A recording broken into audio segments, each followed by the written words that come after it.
From Riverside Health System, this is the Healthy You podcast, where we talk about a range of health-related topics focused on improving your physical and mental health. We chat with our providers, team members, patients, and caregivers to learn more about how to maintain a healthy lifestyle and improve overall physical and mental health. So let's dive in to learn more about becoming a healthier you. I'm really excited to have with me in the Healthy You studio today, Dr. Tompkins. Dr. Tompkins is a board-certified urogynecologist specializing in female pelvic medicine and reconstructive surgery with Riverside Urogynecologist Specialists. That's a mouthful. Welcome, Dr. Tompkins. Thank you very much, Frankye. I'm excited to be here and talk about these really common but difficult problems and to share some information on some of the treatment options available for patients as well. Absolutely. So we're going to be diving into breaking the silence and understanding treatment options for incontinence and pelvic prolapse, which we don't often talk about sometimes. A little bit about what we're going to be talking about impacts millions, but it's often, like I said, left unspoken, right, in the urogynecology health arena. If you or someone you know has experienced incontinence or pelvic prolapse, you're not alone. Many people hesitate to bring this up, as we mentioned, yet there are a variety of treatment options that can help you. All right. So first, tell me how you ended up in this field. Well, I didn't think going into med school I would be a urogynecologist, but I absolutely love it. There's really a huge need in this area, so that brought me down to this area, to Williamsburg and Newport News. Right. And there are a lot of things we have to help patients, and patients really are hesitant to bring it up. So it's really great to be able to make such a difference in patients' lives. And really, sometimes it allows patients to go out in public again. Absolutely. So Absolutely. It's been a wonderful experience so far here and enjoying my career. Absolutely. Well, thank you for your commitment, and thank you for what you do and sharing your time today. Thank you. Dr. Tompkins, let's start by setting the stage a little bit and just defining what is urogynecology, right? Mm-hmm. What exactly is it? What does it do? What does the specialty focus on? Like urogynecology over urology? Mm-hmm. Well, the main area of our specialty focus is female pelvic floor disorders. And so the most common of those are urinary incontinence and pelvic prolapse. But we also treat a lot of other conditions such as recurrent bladder infections, fecal incontinence, gynecologic fistulas. So it's a wide variety of topics that we deal with in our specialty and patients we can help. It is a combination of urology and gynecology. However, it really is a unique specialty. Urogynecologists delve a little deeper into these problems, right, and also can offer some unique treatment options as well. It's such an important area of care as a female, and having just some knowledge of it just from my personal experience of childbirth and some things that happened later personally.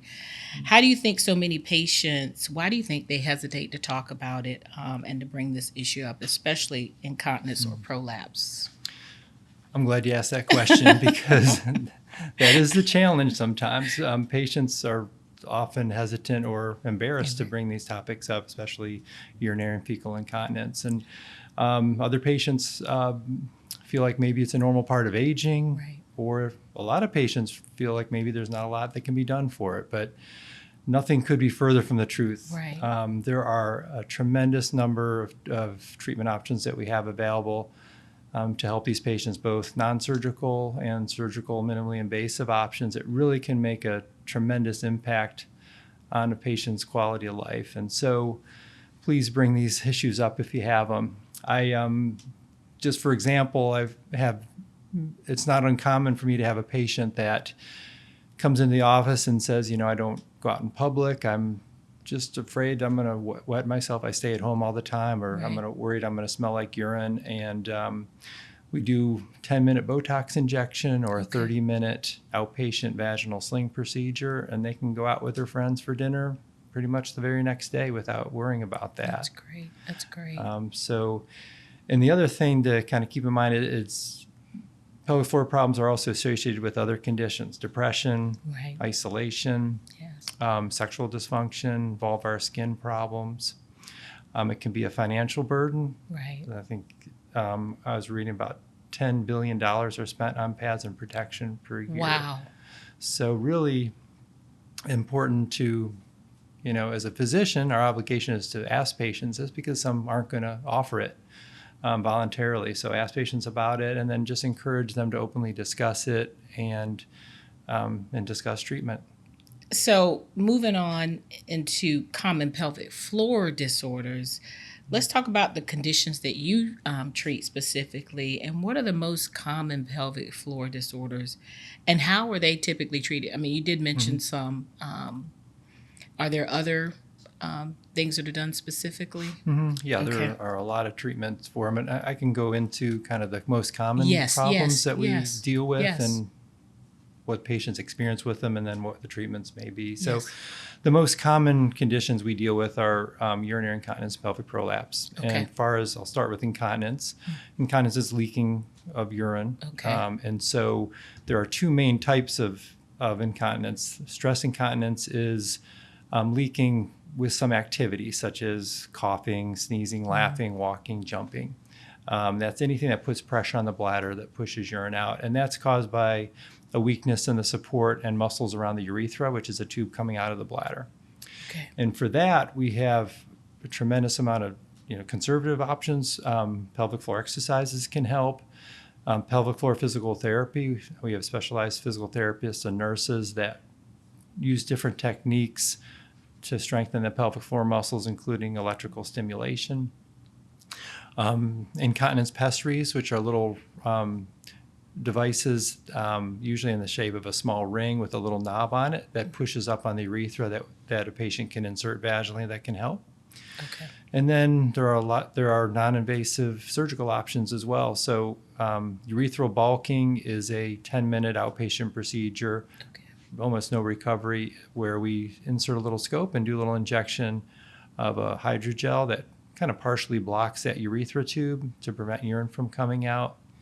And then the gold standard for stress incontinence is a midurethral sling, which is a mesh tape that we put underneath the urethra to support it, so that when a woman coughs or jumps, it keeps that urethra closed. And that has an 85% cure rate, and very quick recovery. Wow. So that's stress incontinence. Urge incontinence is the more gotta go bladder. It's where a patient may feel the urge to go and rush to the bathroom or get up at night and not make it to the bathroom. For that type of incontinence, it's treated completely differently. It's treated with dietary changes can help. So limiting caffeine, artificial sweeteners can make a difference. Pelvic floor physical therapy can help with that type of incontinence as well. There are medications. Some of the newer ones now have very few side effects and work well. And then Botox injections have really revolutionized the treatment for overactive bladder and urge incontinence, where we do little injections of Botox in the bladder muscle through a scope. And it takes 10 minutes. It's an outpatient, basically no recovery with it. And that can last for 6 to 10 months. Okay. That's been very effective. Wow. And then for patients that have more refractory problems or don't respond to other treatments, they may be an candidate for something called neuromodulation, which I describe to patients as a pacemaker of the bladder. Okay. And that is a little implant that we put under the skin on the hip, and it sends a little electrical impulse to the nerves that go to the bladder to help the bladder relax. And those implants are very small, they're rechargeable, they're good for up to 20 years. Okay. Wow. And that's just incontinence. Wow. And then getting to prolapse, it won't be as long with the prolapse options, but pelvic prolapse is basically a weakness in the supporting tissues and muscles of the pelvic floor, and that can cause symptoms for patients such as bulging, pressure, feeling like something's falling out or protruding. If it gets too bad, it can make it difficult to empty the bladder or the rectum. Right. And you could potentially see something protruding, right? Exactly it can right. progress, Yeah. right? Absolutely right. Wow. And that can be treated with pelvic therapy can help. Pessaries we use very frequently, which just act as a brace and support the vaginal Okay. wall. And then there are a lot of different surgical options, minimally invasive robotic surgeries with just small incisions, and then incisionless vaginal surgeries. Wow. And that can fix prolapse of the uterus, the bladder, the rectum, vaginal wall. A lot of advancements. This is eye-opening for me. I'm still on the sweeteners, the artificial sweeteners. And we're going to didn't know talk a that little one. bit more about, are there risk factors or lifestyle habits that could contribute to these conditions. So the sweeteners for me, are there things that you can do before it's an issue that will prevent? Are there exercises? I know after having children, they said, do your Kegel exercises and Yeah. build those muscles up. Are there things Yeah, absolutely. that you can do? Absolutely. So obviously, a healthy lifestyle helps. Right. So good diet, exercise, prevent, not using tobacco, staying, normal weight. And then, as you mentioned, with the exercises, the pelvic floor exercises Yes. really can help. It's important that patients do it the right way. So those are exercises where you squeeze the muscles as if you're trying to stop a urine stream. So usually what we recommend is squeezing those muscles as hard as you can for 10 seconds, Okay. relaxing for 10, squeezing for 10, and do 10 squeezes 2 or 3 times every day. Okay. And you just want to make sure, or patients want to make sure they don't do it the wrong way because it can do more harm than good. You don't want to bear down, you don't want to hold your breath, and you don't want to use your stomach, your buttocks muscles. And sometimes it can be very difficult to do it correctly. So we do something called pelvic floor muscle therapy, where we actually can monitor a patient and determine whether they're squeezing the right muscles, the pelvic floor muscles. Wow. Yeah. That's very helpful. Very helpful. Thank you. Welcome. All right, we're going to move into just some more treatment options. And one of the reasons we're here today is to let listeners know about the many treatment options available. And we've talked a lot about those as well. From a surgical standpoint, I mean, you've mentioned some. So rating those things from, least to most intensive, you want to talk a little bit about that? Sure. We have minimally invasive procedures Okay. that I mentioned, and then there are major surgeries. For pelvic prolapse, the surgeries are going to be more of a major surgery. Okay. Because we have to do a reconstructive type surgery. Now, it's a lot different than it used to be. We don't usually have to make a big incision like in the olden days. So most of the time we do it robotically through the small incisions, or vaginally with no incisions, Okay. which makes it a much, much better recovery for patients. And then, but for incontinence, most of those procedures we do are very simple, quick procedures that work wonderfully and work right away or very quickly. Well, it's good to hear that there are, solutions to these opportunities, no matter the severity or the symptoms. And then, overcoming the stigma associated with that is a big piece as well. But, hearing that there are solutions is good to hear for our viewers as well. For many patients, that's the hardest part, is starting the conversation. And most often is this identified through primary care. So we talk a lot about on the Healthy You about building that relationship and having a primary care physician who can, you can build a rapport and relationship with, that can keep you on track with all of those disease preventative things that are age specific. So I don't know if that's where a lot of your referrals come from, but They do. I definitely would encourage patients to talk to their primary care physician. Well, first of all, it's our responsibility as doctors to Right. ask patients these, because most patients are hesitant to bring them up. But definitely talk to your primary care physician. Your gynecologist would be very familiar with these. And then, of course, we're happy to see anybody in our office. Right. I'm very fortunate in our office. I work with some wonderful, experienced nurses that really work hard to create a welcoming environment. That's good. And we really want to have patients be able to discuss these problems openly and feel comfortable doing so. Yeah, I think that's the major piece to helping a patient overcome the stigma and feeling comfortable. To your point, is having the right people, right, that are compassionate and caring to support them and building a trusting relationship. Wouldn't you say the same? Absolutely right. Yep. Yes. All right. Prevention and maintenance. So, are there steps people can take to reduce their risk factors? We talked about that for pelvic floor issues, or even maintain good pelvic floor health. And I just wanted to ask you, I know that are from child having children and large babies, how some of those things can lead to some of the things that, come up related to pelvic floor issues or bladder control opportunities. I don't know if that's a more high risk population. And then I know as we get older, right, with muscle, losing muscle tone.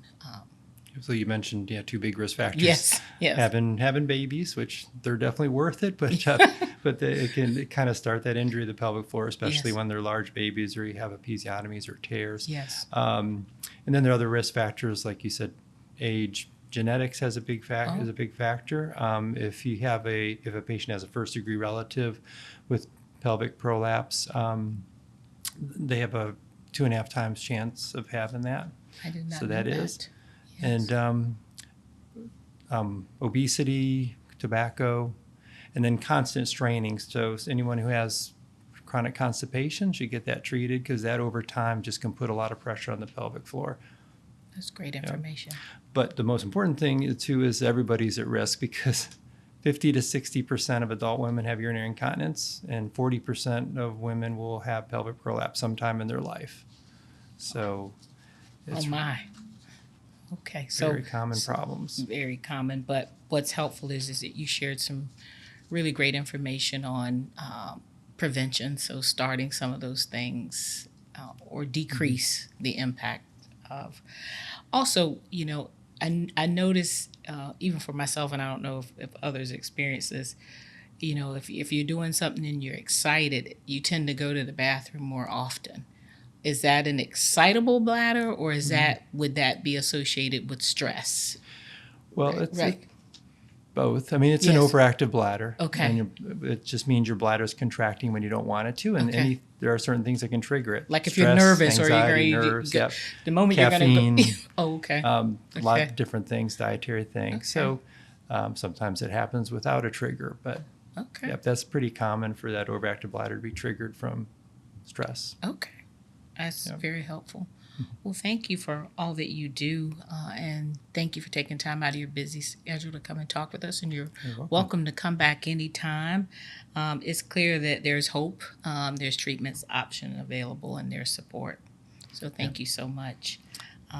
Well, I thank you very much for having me. I really appreciate it. It's been great to go over these problems that are very common, and hopefully get the word out there that there's a lot we can do for it. Yep, likewise. And to our viewers, if you're experiencing symptoms or have concerns about pelvic floor health, I encourage you to reach out to your healthcare provider. There are options out there for you, and you deserve to feel your best. Thank you for tuning in to the Healthy You Podcast. Be sure to subscribe to this episode, and we hope this benefits and helps someone. Look forward to seeing you next time. Thank you. Thank you. Thank you for listening to this episode of Healthy You. We're so glad you were able to join us today and learn more about this topic. If you would like to explore more, go to riversideonline.com.